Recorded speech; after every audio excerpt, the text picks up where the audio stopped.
Hi అండి. మరి మనం ఇప్పుడు సెకండ్ క్లాస్కి వచ్చామండి. ఇంకొకటి ఇప్పుడు మనం ఫుడ్ అనేది చూస్తున్నామండి. ఆనాటి అమ్మ చేతి వంట ఎలా ఉండేది తిన్నాం మనం.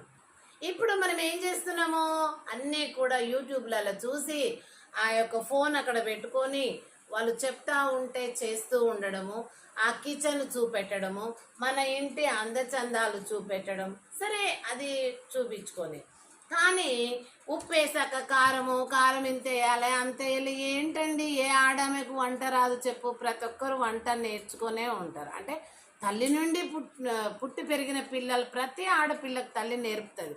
తల్లి వంట నేర్పంది ఏ తల్లి ఉండదండి. కనుక నేనేమంటున్నానంటే, ప్రతి ఒక్కరు గ్రహించాల, ఆనాటి అమ్మ వంట ఎలా వండిందో అలా సింపుల్గా చేసుకొని తిందాము. అప్పుడు ఎట్లా ఉంటుంది, రుచిగా ఉంటుంది. మనకు చీప్ అండ్ బెస్ట్ అవుతుంది, మన హెల్త్ బాగుంటుంది. ఇప్పుడు వంగలేక ఏం చేస్తున్నారు, రోడ్ల మీద ఫుడ్కి అంత అలబడుతుంది.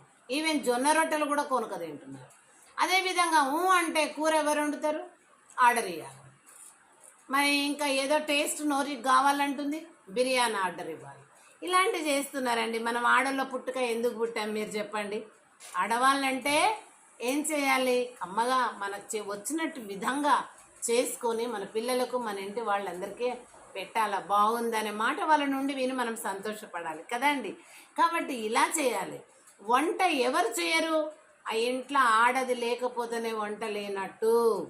ఇంట్లో ఆడవాళ్ళ నుండి బయటకు వెళ్ళి తెప్పించుకుంటారంటే అది ఆడది లేనటువంటి ఇల్లు అవుతుంది అని మీరు గుర్తుపెట్టుకోవాలండి. మీ పిల్లలకు మంచిగా మీరు వండి పెట్టండి.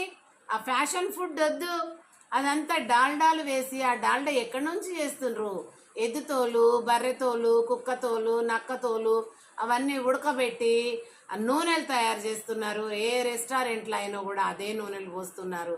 వాటి నుండి తీసినటువంటి డాల్డాలు వేస్తున్నారు. మరి పిచ్చి పిచ్చి మసాలాలు వేస్తున్నారు. ఇంకోటి వాడు కడగకుండా వండుతాడు. ఇంకోటి ఆ వండేటోడు రోగం ఉన్నోడా మంచిగా ఉన్నోడా ఎలాంటి వాడు వండుతున్నాడు అనేది కూడా చూడము. మన ముందుకు ఆ మసాలాలు రుద్ది ఆ గాడిద కుక్క తోలుతో చేసిన నూనెలో ఫ్రై చేసి మనకు పంపించే వరకు గుమగుమ చూసి గమగమ తింటారు. ఇదండి మన పద్ధతి. అలా ఏం బాగుంటుంది ఒక ఆడదానిగా మనము? నేనైతే తిననండి.